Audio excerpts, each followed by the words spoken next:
We'll stop talking about France and Germany and let's preview the semifinals, which I know still is going to hurt you because France are not there, but still some very intriguing matchups. Let's start off with the Lionesses because you could argue that they have the easier semifinals in Italy because Italy has definitely surprised everyone when they took down Norway. We know how big Norway can be in the world of football, but unfortunately, once again, they just did not get it right. The Italians almost, Jules, with everything to gain and nothing to lose at this point going up against the defending champions. England, you would argue, probably feel more of the pressure going into this one. So that also can be mentally difficult to deal with. How do you see this one going? Yeah, you're absolutely right. The best asset for Italy really is the fact that nobody expecting them that far. It's the first time since 1997 or something like that they reached the last four of the Euros. They have no pressure. It's already an incredible achievement for them to have gone that far. So it's sort on England, and I think Italy would be very happy with that, especially this England team that we're not really sure which one will turn up. Is it the one that played for 78 minutes against Sweden or the one that just played for the last 12 minutes of normal time and then a bit of extra time? Is it the dreadful England that we saw for most of the game against France again, or is it the good one that we saw against the Dutch? We don't really know, and that very, very much gives a bit of a good omen for Italy. However, all of that can be said. England are by far the better team. They've got by far the better players individually, collectively as well. Even when they're not at their best, they should win this semi-final and already have an eye on who they will face between Germany and Spain in the final to go again and retain the title.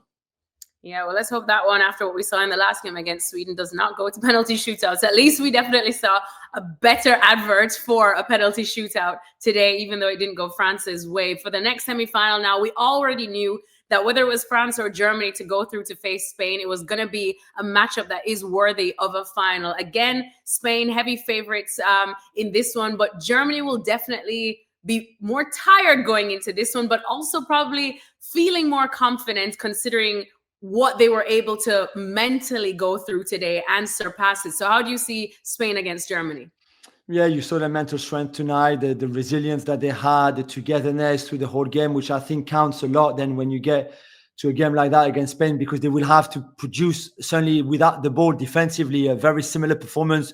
I hope for them with 11 players on the pitch, more than 10 for all that time. But mentally, they will be ready already for that kind of trying to reproduce this kind of performance.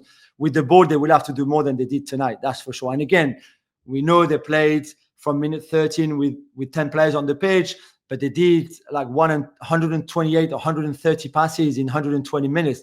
This is not enough. You can't play like that against Spain, because unlike what France did, Spain will punish you for it, for sure, if you don't keep the ball better, if you don't attack better. So yeah, Boone and Brandt on each wings would be very good. You expect Schuller to be back to full fitness and probably start that game, but it's a tough ask for this Germany team that will be super tired, as you said.